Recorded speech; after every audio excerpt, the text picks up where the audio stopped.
এক সবুজ গ্রামের মাঝখানে দাঁড়িয়ে ছিল এক পুরনো আম গাছ। এটা শুধু একটা গাছ নয়, একটা ইতিহাস, একটা স্মৃতি। একসময় সে ছিল গ্রীষ্মের রাজা। সবাই ছুটে আসতো তার ছায়ায়, তার সোনালি আমের টানে। কিন্তু এখন সে শুধুই এক শুকনো গাছ। না আছে নতুন পাতা, আর না আছে মিষ্টি আম। মানুষ বলছে এই গাছ আর বাঁচবে না, এ শুধুই জায়গা দখল করে আছে, তাই গাছটা কেটে ফেলা উচিত। একদিন সেই গাছের ডালে এসে বসে ছোট্ট টুনটুনি পাখি।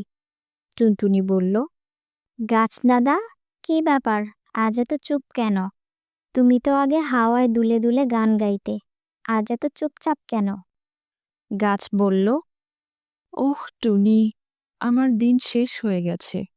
না আমি ছায়া দিতে পারি, না আম দিতে পারি। মানুষ ভাবে আমি শুধুই জায়গা দখল করে আছি। গাছ দাদা, তোমার মনে আছে একবার ঝড়ে আমার বাসা উড়ে গিয়েছিল? আমি পড়েছিলাম তোমারই এক শুকনো ডালে। তখন তুমি আমাকে বলেছিলে, হাল ছাড়িস না ছোট্ট পাখি। আজ আমিও তোমাকে সেই কথাটাই বলছি। হাল ছেড়ো না গাছ দাদা, তোমার ভিতরে এখনো প্রাণ আছে। সেদিন থেকে টুনটুনি শুরু করলো তার এক ছোট্ট লড়াই। প্রতিদিন সকালে সে উড়ে গিয়ে এনে দিল ঝর্ণার পানি, গাছের গোড়ায় ফেলে দিল সবুজ শ্যাওলা। প্রতিদিন সে গাছের যত্ন নিতে শুরু করলো। একদিন আকাশে মেঘ গড়ল, বৃষ্টি শুরু হলো। বৃষ্টির পানিতে মাটিতে আর্দ্রতা ফিরে আসলো। গাছ যেন নতুন জীবন ফিরে পেল। একদিন গাছের ডালে দেখা দিল একটুখানি সবুজ কুঁড়ি। আর গ্রীষ্মের শুরুতে একটা ছোট্ট আম, সোনালি টসটসে আর সুগন্ধে ভরা। টুনি গাছের কাছে এসে বলল, এই তো গাছ দাদা, তুমি তোমার পুরনো রূপ ফিরে পেয়েছো।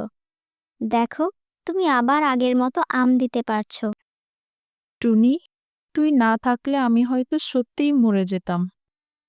তুমি আমায় একদিন শিখিয়েছিলে, হাল ছাড়লে সব শেষ, চেষ্টা করলে নতুন শুরু। আজ আমি তোমাকেই সেই কথা মনে করিয়ে দিলাম। এই পৃথিবীতে বড় হওয়া জরুরি নয়, জরুরি হলো মনে সাহস রাখা, চেষ্টা না থামানো। কারণ হার মানলে হয় পরাজয়, আর চেষ্টা করলে হয় নতুন সম্ভাবনা।